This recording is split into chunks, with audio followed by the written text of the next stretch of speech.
नमस्कार, कैसे हैं आप लोग। उम्मीद करता हूं कि आप लोग बहुत बेहतर होंगे।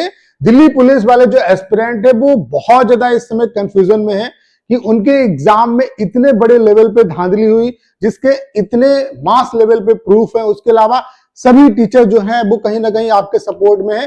तो इस समय बच्चे बहुत ज्यादा कंफ्यूज है कि एग्जाम दोबारा से होगा या नहीं होगा, यानी कि री एग्जाम हो पाएगा भी या नहीं हो पाएगा। तो इस वीडियो में मैं आपको क्लैरिटी देने वाला हूं कि आपका री एग्जाम हो पाएगा या नहीं हो पाएगा और किस कंडीशन में हो सकता है। उसके अलावा अभी क्या है कि कई यूट्यूब चैनल ये भी बता रहे हैं कि रिजल्ट बहुत जल्द आ जाएगा, फिजिकल बहुत जल्दी आपका हो जाएगा। तो इसमें क्या कुछ सच्चाई है, कब तक आपका रिजल्ट आ सकता है, फिजिकल कब तक आपका हो सकता है, ठीक है। उसके अलावा आपको एक्चुअल में करना क्या है, कौन सी गलती आपको नहीं करनी है। उसके अलावा दिल्ली पुलिस एससीएम वाले जो एस्पिरेंट हैं वो अपनी आंसर की का वेट कर रहे हैं, अभी तक उनकी आंसर की नहीं आई है। तो आंसर की एससीएम वाले जो एस्पिरेंट है उनकी कब तक आ सकती है। तो कहने का मतलब ये कि आपके जितने भी डाउट हैं वो सारे इस वीडियो में क्लियर होने वाले। सबसे पहले तो आप देख सकते हैं कि दिल्ली पुलिस में जो इतने बड़े लेवल पे यहाँ पे स्कैम हुआ है, ये क्या है कि सारी चीजें पब्लिक डोमेन में है। कई न्यूज़पेपर में भी इसके रिगार्डिंग बातें हुई हैं, आप देख सकते हैं कई न्यूज़पेपर में इसके रिगार्डिंग आर्टिकल छपे हैं, जैसे कि दिल्ली पुलिस भर्ती फर्जीवाड़े के तार उत्तर प्रदेश से जुड़े। यहाँ पे उत्तर प्रदेश की एजेंसी जो एडीक्यूटी के पास थी, परीक्षा कराने की जिम्मेदारी, संचालक फरार, कई लोगों से की जा रही पूछताछ। ये सारे पब्लिक डोमेन में यहाँ पे जो मतलब साक्ष्य है वो अवेलेबल है। उसके अलावा देख सकते हैं दिल्ली पुलिस की ऑनलाइन भर्ती परीक्षा में नकल, ऐप से अभ्यर्थियों के कंप्यूटर कंट्रोल लिया, बाहर बैठे लोगों ने सॉल्व किए पेपर, केंद्रीय यहाँ पे केंद्राधीक्षक सहित 3 गिरफ्तार। यहाँ पे परीक्षा केंद्र के अधीक्षक के पास अभ्यर्थियों से बातचीत का विवरण भी मिला है। मतलब रिमोट डेस्कटॉप एप्लीकेशन से गैंग कंट्रोल, मतलब यहाँ पे कंट्रोल होता था। तो ये सारे जो साक्ष्य हैं वो अवेलेबल हैं। उसके अलावा यहाँ पे देख रहे हैं कि बच्चों ने बढ़ चढ़ के ट्विटर पे भी यहाँ पे हैशटैग वायरल किया। यहाँ पे आप देख सकते हैं दिल्ली पुलिस जो स्कैम है, ये हमारा जो हैशटैग है वो ट्रेंडिंग में रहा। उसके अलावा यहाँ पे आप देख रहे हैं कि बच्चों ने इतने हाई स्कोर जो है वो गेन किए हैं। उसके अलावा इंस्टाग्राम की जो मतलब इंस्टाग्राम पे चैट वायरल हो रही है, टेलीग्राम पे जो पेपर थे वो वायरल हो रहे थे, वो कहीं ना कहीं मैच भी कर रहे हैं। 15-15, 20-20, 21-21 लाख की बातें हो रही हैं। उसके अलावा ये देख सकते हैं 2.5 लाख एस्पिरेंट का डाटा। यहाँ पे 95 या उससे ऊपर स्कोर गेन करने वाले 96 एस्पिरेंट है। 90 या उससे ऊपर गेन करने वाले जो स्टूडेंट हैं वो कितने हैं, 422 है। उसके अलावा 85 या उससे ऊपर स्कोर जिनका है वो 937 है। जबकि ये आउट ऑफ 100 में आपको दिखा रहा हूं। ये एग्जाम में कितना भी जेन्युइन एस्पिरेंट हो, इस तरीके से चीजें पॉसिबल नहीं। उसके अलावा जो स्कोर कार्ड स्टूडेंट के वायरल हो रहे हैं उसमें मतलब जो चीजें सामने निकल के आई हैं वो लॉजिकली पॉसिबल नहीं। जैसे ये देख सकते हैं एक वेबसाइट का डाटा, उसने टॉप 5 जो अपने स्टूडेंट है उनका स्कोर दिया। यहाँ पे उनके रोल नंबर के लास्ट 3 डिजिट आप देख सकते हैं और यहाँ पे देख सकते हैं 97.5, 97.5, 97.5 इस तरीके से स्टूडेंट ने स्कोर किया। उसके अलावा यहाँ पे देख रहे हैं student 100 out of 100 score gain कर रहे हैं।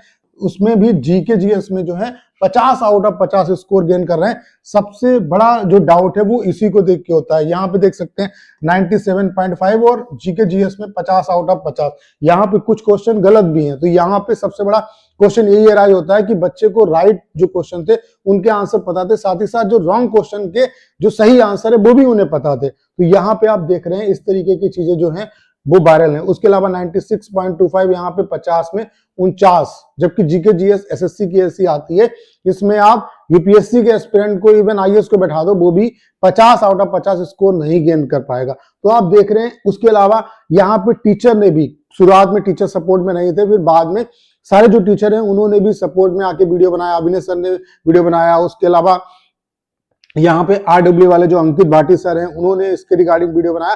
तो सभी टीचर आपके सपोर्ट में भी आ रहे हैं। उसके अलावा देख रहे हैं कि ट्विटर में नंबर 1 पे ट्रेंडिंग करने के बाद भी ये आप बेशर्मी देखो कि एसएससी की तरफ से कोई भी क्लेरिफिकेशन नहीं आया। एसएससी को स्टूडेंट ने मेल भी किया, टोल फ्री नंबर पे उनके कॉलिंग भी हुई। उसके बावजूद क्या ये सारी चीजें जो हैं, जो पब्लिक डोमेन में ये न्यूज़पेपर की कटिंग है या इतनी सारी चीजें जो हैं, ये क्या एसएससी तक नहीं पहुंची है। लेकिन आप मक्कारी देखो कि एसएससी के पास जो है ट्विटर पे नंबर 1 पे ट्रेंडिंग होने के बाद भी, उसके अलावा मीडिया चैनल ने भी इस चीज को कवर किया, लेकिन एसएससी की तरफ से कोई भी रिप्लाई नहीं आ रहा है। और कहीं ना कहीं ये पहला केस नहीं, आपने देखा होगा कि इस टाइम कंडीशन ये है सरकार की भी और सरकार के जो डिपार्टमेंट है उनकी भी, कि आप कोई भी आवाज उठाओ वो आवाज आपकी दबाने की कोशिश की जाती है। ये हो सकता है कि जब बहुत बड़े लेवल पे चीजें हो जाए तो उसमें कुछ ना कुछ कार्रवाई हो, लेकिन उससे पहले कुछ नहीं होता। आपने देखा होगा कि एसएससी के रिगार्डिंग आंदोलन भी किया गया, एडीक्यूटी के लिए आंदोलन किया गया, कुछ भी निष्कर्ष नहीं निकला। उसके अलावा देखा होगा कि सिलेक्शन पोस्ट में इतने बड़े लेवल पे प्रॉब्लम है, उसके अलावा उसका रिजल्ट अभी तक नहीं आया, सीजीएल के प्री एग्जाम में इतनी प्रॉब्लम हुई, लेकिन एसएससी कोई मतलब अपने तरफ से कोई एक्शन नहीं लेना चाहती। तो यहाँ पे भी आप ये मान के चलिए, ये जो भी आपका मुद्दा है, यहाँ पे इतने बड़े लेवल पे यहाँ पे गेम हुआ है, तो एसएससी की तरफ से आप ये मान के चलिए कि कुछ भी नहीं होगा। जब तक कि इन पे कोर्ट का डंडा नहीं पड़ेगा तब तक चीजें सॉर्ट आउट नहीं हो सकती। तो अगर आप चाहते हो कि एसएससी आपके तरफ से कुछ भी करेगी, एक्शन लेगी, नोटिस निकालेगी, तो एसएससी कुछ नहीं करने वाली जब तक कि आप कुछ नहीं करोगे। जब कोर्ट इसे डायरेक्शन देगा तभी कुछ होगा। अब इन लोगों में इंसानियत और जो एक होता है ना कि मतलब एक कि इतनी बड़ी तरीके से चीजें आ रही हैं, कम से कम इस चीज को देखा जाए और इस पे कहीं ना कहीं कमेटी बनाई जाए, इन्वेस्टिगेशन की जाए, तो ये इनकी इंसानियत मर चुकी है, अपने तरफ से कुछ भी एक्शन लेने वाले नहीं है। तो री एग्जाम हो सकता है, तो एसएससी की तरफ से आप भूल जाओ, एसएससी इसमें कुछ नहीं करने वाली। ये कोशिश करेंगे कि जल्द से जल्द रिजल्ट दे दें, फिजिकल निकाल दें, और फिर क्या है कि बच्चों को ही बच्चों से आपस में लड़ा देंगे। ऐसे आपने देखा होगा सीजीएल के भी केस में अभिनय सर ने लास्ट टाइम पे बच्चों को मेंस का यहाँ पे मौका दिलाया, इनके रिजल्ट में भी प्रॉब्लम आ रही है। तो ये इस समय का सिनेरियो है इनका। तो री एग्जाम होगा या नहीं होगा, तो पहली चीज तो आप ये भूल जाओ, एसएससी अपने तरफ से कुछ नहीं करने वाली।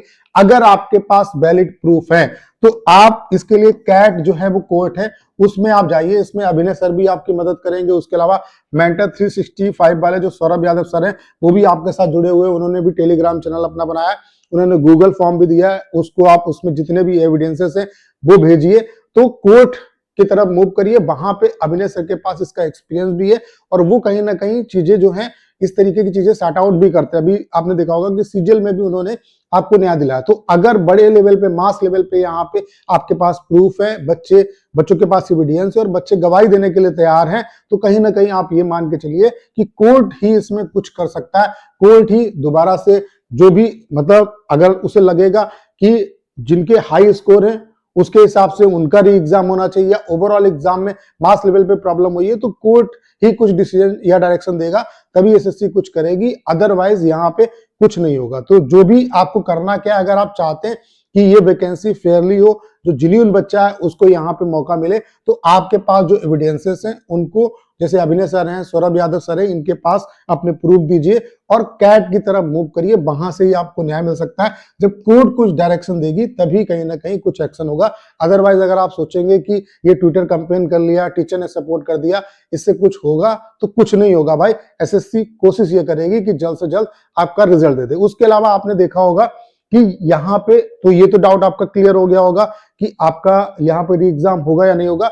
तो एसएससी की तरफ से कुछ नहीं होगा, एसएससी पूरा प्रयास करेगी कि रिजल्ट दे और फिजिकल फिर करा ले, ठीक है, फिर बच्चों को ही बच्चों से आपस में लड़ा दे। अगर आप चाहते हैं कि यहाँ पे आपके साथ जस्टिस हो और दोबारा भविष्य में ऐसी चीजें ना हो, तो जो भी आपके पास प्रूफ है उनको लेके आप कैट कोर्ट जाइए, वहीं से आपको हो सकता है, और टीचर भी आपके सपोर्ट में है, वो आपको न्याय दिलाएंगे। अगर यहाँ पे प्रॉपर आपके पास प्रूफ है तो डेफिनेटली आपका री एग्जाम होगा, वो भी कोर्ट के डायरेक्शन के बाद, ठीक है। उसके अलावा कुछ लोग कह रहे हैं कि बहुत जल्द रिजल्ट आ जाएगा और जो है इसमें आपको जो है फिजिकल की प्रिपरेशन अपनी करना चाहिए, फरवरी तक आपका जो है फिजिकल हो जाएगा या फिजिकल स्टार्ट हो जाएगा। तो अभी मैं वो सारी चीजें दिखाऊंगा। बाकी जो भी एस्पिरेंट हैं उनसे मैं यही कहना चाहता हूं कि देखो ये चीजें तो लगातार चलती रहेंगी, लेकिन साथ ही साथ अगर आपका स्कोर यूआर कैटेगरी से 67, ओबीसी से 65, ईडब्ल्यूएस से 62, एससी से 55 या उससे ऊपर और एसटी से भी 55 या उससे ऊपर बन रहा है, तो कहीं ना कहीं आप अपनी फिजिकल की प्रिपरेशन अभी से स्टार्ट कर दो, क्योंकि फिर क्या है कि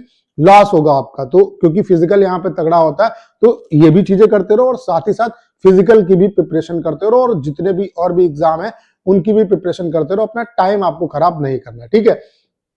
उसके अलावा जो रिजल्ट और फिजिकल के रिगार्डिंग बच्चों को डाउट है, कुछ लोग कह रहे हैं कि फरवरी में ही जो है वो फिजिकल फरवरी से स्टार्ट हो जाएगा या रिजल्ट बहुत जल्द आ जाएगा। तो एसएससी भाई, एसएससी तो रिजल्ट निकालेगा और एसएससी अपने शेड्यूल के हिसाब से चलेगा। ऐसा नहीं है कि बहुत जल्द इसका ही प्रेफरेंस में दिल्ली पुलिस का ही पहले उसे रिजल्ट देना है। तो भाई लॉजिक की बात समझो, यहाँ पे अभी सिलेक्शन पोस्ट का एग्जाम हुए 5 महीने से ज्यादा होने जा रहा है, अभी तक इसके रिजल्ट का कोई अता पता नहीं है। स्टेनो का एग्जाम 11 अगस्त को ओवर हुआ था, 28 नवंबर को इन्होंने रिजल्ट दिया, 110 दिन के बाद यहाँ पे रिजल्ट अनाउंस हुआ। सीजीएल का 14 अक्टूबर को एग्जाम ओवर हुआ, 18 दिसंबर को रिजल्ट आया, 66 डेज में यहाँ पे रिजल्ट आ गया, यानी कि बहुत जल्द अगर एसएससी रिजल्ट देगी तभी आप ये मान के चलो कि 2 महीने से ज्यादा का ही टाइम लगी। अभी यहाँ पे सीएचएसएल का रिजल्ट आना, सीपीओ का रिजल्ट आना, ऐसा नहीं है कि सीजीएल के बाद डायरेक्टली दिल्ली पुलिस का ये रिजल्ट दे देंगे। तो पहले सीएचएसएल का रिजल्ट अनाउंस होगा, फिर सीपीओ का आएगा, फिर दिल्ली पुलिस का आएगा। तो एग्जाम इसका 6 जनवरी को ओवर हुआ है, तो आप ये मान के चलिए कि फरवरी मार्च यानी कि जो रिजल्ट है वो आपका अगर ये बहुत जल्द देंगे तो मार्च के फर्स्ट वीक में दे सकते हैं, ठीक है। इससे पहले मुझे नहीं लगता रिजल्ट आने के चांसेस है। अगर कोई आपसे कह रहा है तो आप फैक्ट पे बात करिए, क्योंकि रिजल्ट तो एसएससी को देना है। एसएससी जो अभी ट्रैक रिकॉर्ड पे चल रही है उसको देखते हुए यही सिचुएशन लग रही है कि इसी डेट तक आपका जो रिजल्ट है वो आएगा। अगर कोई कह रहा है कि फरवरी में आ जाएगा तो देख लेना, आप जब देखते हैं कि फरवरी में आएगा या मेरी बातें सही होती है। बाकी जो अभी तक जिस तरीके से एसएससी वर्क कर रही है उसका सिनेरियो मैंने आपको बताया। बाकी एसएससी का पूरा प्रयास ये रहेगा कि जल्द से जल्द रिजल्ट निकाल के इसका फिजिकल करा लिया जाए और वैकेंसी को रफा दफा किया जाए, ठीक है। उसके बाद ही आपका जब रिजल्ट आएगा उसके बाद ही आपका फिजिकल होगा। तो आपको यहाँ से क्लियरिटी मिल गई होगी कि रिजल्ट कब तक आ सकता है और फिजिकल उसके बाद आप 1 महीने तो मान के चलिए कि 1 महीने मिनिमम आपको मिलेगा, ठीक है। तो लेकिन आप फिजिकल की जो प्रिपरेशन है वो अपनी करते रहो। बाकी जो एससीएम वाले एस्पिरेंट है वो अपनी आंसर की के रिगार्डिंग बहुत ज्यादा परेशान है। तो आंसर की अगर हम बात करें तो आंसर की अभी एसएससी ने जो एग्जाम कराए हैं एडीक्यूटी के साथ, उनमें कितने दिनों के बाद आंसर की दी है उसका ट्रैक रिकॉर्ड आप देख सकते हैं। जैसे कि सिलेक्शन पोस्ट में यहाँ पे 29 अगस्त को एग्जाम ओवर हुआ था, 26 सितंबर को आंसर की दी, यानी कि 27 डेज के बाद आंसर किया है। स्टेनो का 11 अगस्त को एग्जाम ओवर हुआ, 22 अगस्त को आंसर किया है, 11 दिन के बाद यहाँ पे आंसर किया है। सीजीएल की बात करें तो 14 अक्टूबर को एग्जाम ओवर हुआ, 16 अक्टूबर को आंसर किया, यानी कि 2 दिन में ही आंसर की दे दी। सीएचएसएल की बात करें तो 30 नवंबर को एग्जाम ओवर हुआ, 8 दिसंबर को आंसर किया, यानी कि 8 दिन में यहाँ पे आंसर की रिलीज कर दी। उसके अलावा आपका सीपीओ में 12 दिसंबर को एग्जाम ओवर हुआ, 24 दिसंबर को आंसर किया, यानी कि 12 दिन में आंसर की दे दी। दिल्ली पुलिस कांस्टेबल की बात करें तो 6 जनवरी को एग्जाम ओवर हुआ, 13 जनवरी को आंसर किया, यानी कि 7 डेज में आंसर की आ गई थी। जबकि दिल्ली पुलिस की बात करें तो एससीएम का दिल्ली पुलिस एससीएम की बात करें तो 12 जनवरी को एग्जाम ओवर हो चुका है, लेकिन अभी तक आपकी आंसर की नहीं आई है। तो चूंकि यहां से अगर देखा जाए तो 12 से 15 दिन में आंसर की आ जानी चाहिए। तो आप ये मान के चलिए कि बहुत ज्यादा टाइम अब नहीं लगेगा। तो आप ये मान के चलिए कि आने वाले 1-2 दिनों में आपको जो आंसर की है वो अपनी देखने को मिल जाएगी, यानी कि जनवरी लास्ट तक किसी भी कंडीशन में आपकी जो आंसर की है वो आ जाएगी। मे भी हो सकता है 1-2 दिन में आपको आंसर की देखने को मिल जाए, क्योंकि जितने टाइम ड्यूरेशन में आपकी आंसर की आती है वो टाइम ड्यूरेशन लगभग आपका ओवर हो चुका है, ठीक है। तो आंसर की के रिगार्डिंग बहुत ज्यादा आपको वेट नहीं करना पड़ेगा। बाकी जैसे आंसर की आएगी मैं आपको वीडियो बना के इन्फॉर्म करूंगा। तो करना क्या है, इस वीडियो को शेयर करना है। उसके अलावा अगर आप चैनल पर नए हैं और आपने अभी तक इसे सब्सक्राइब नहीं किया है तो प्लीज चैनल को सब्सक्राइब करना मत भूलिएगा।